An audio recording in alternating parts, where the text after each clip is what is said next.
Howdy do you, buckaroos. Hey, I have got the Victory Storm King Imperial Stout because you know what? It finally became winter here in the Ozarks.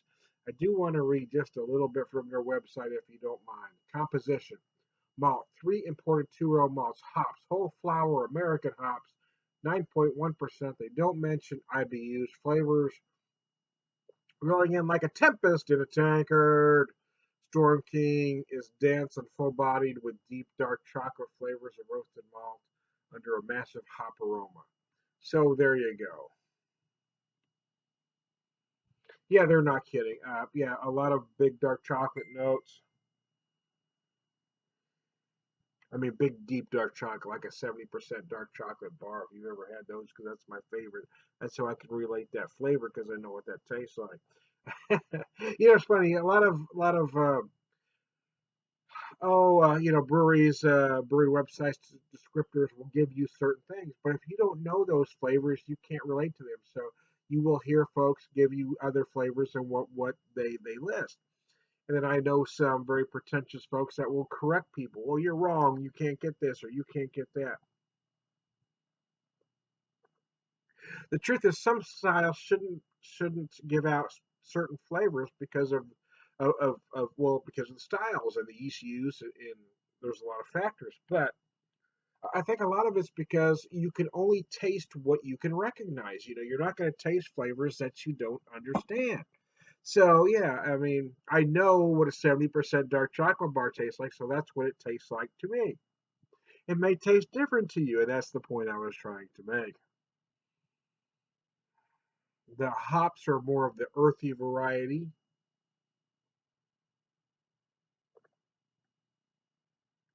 in my opinion.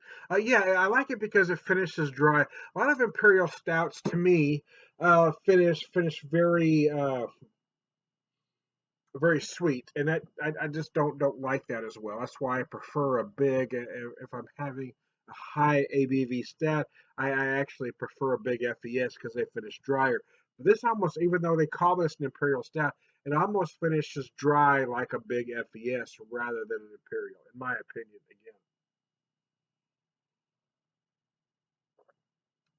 huge dark chocolate notes, hints of a dark roast coffee. I just like this beer, but I like the style. I'm a fan of the style. I like big beers, especially when it's cold. It's funny is I hate the wintertime. I really do. I despise it.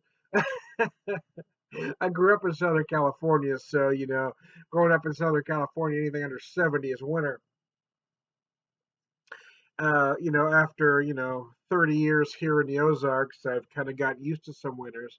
But I really don't like the cold. But one thing I do like about winter time is the beers that come out.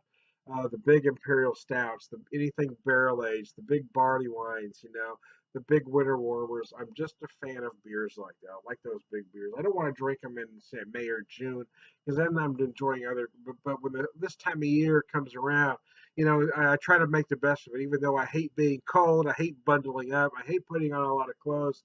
I love these big, rich, decadent beers. And this one from Victory, Storm King Imperial Stout, in my opinion, again, is one of the very best.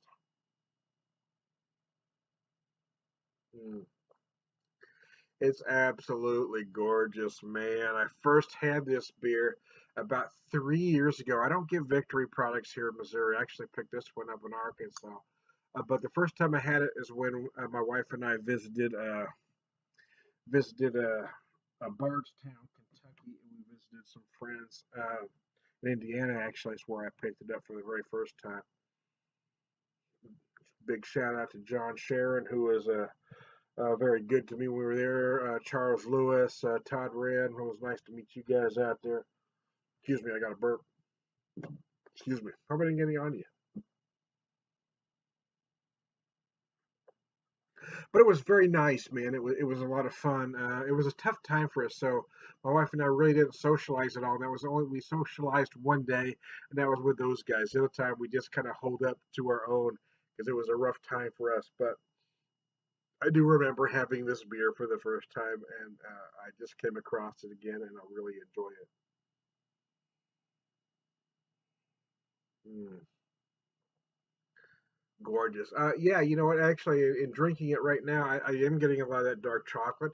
I am getting some hints of coffee that I mentioned. I'm also feeling some toffee-like notes as I'm drinking it,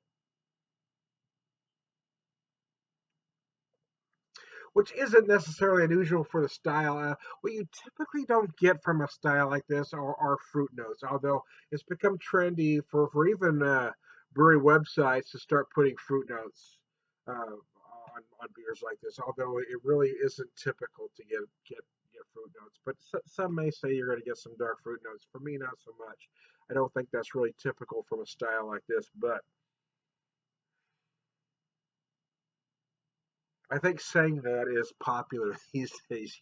I think everything should have, it seems like people think everything should have dark fruit notes. So there's, oh, I get some dark fruit, I get some raisin, I get some bacon. I personally don't get any of those things from this beer. I get a whole lot of dark chocolate. I get a little bit of coffee. I get some toffee notes in there, and that's what I get. But again, my point being, if you get those fruit like notes, I'm not going to necessarily say you're wrong. You're probably drawing from your own memories. A beer like this shouldn't necessarily give out fruit notes, but again, when you taste something, you're drawing from your own memories. If you haven't tasted, if you're not familiar with certain flavors, you're not going to get those flavors, man. It's pretty simple. Oh, gorgeous, man. This beer is absolutely pretty. So there you go. I don't know that I need to ramble on any more about it other than tell you just a damn fine beer. I am Tom the Beer Whisperer. I still approve this message. Have a good one, y'all.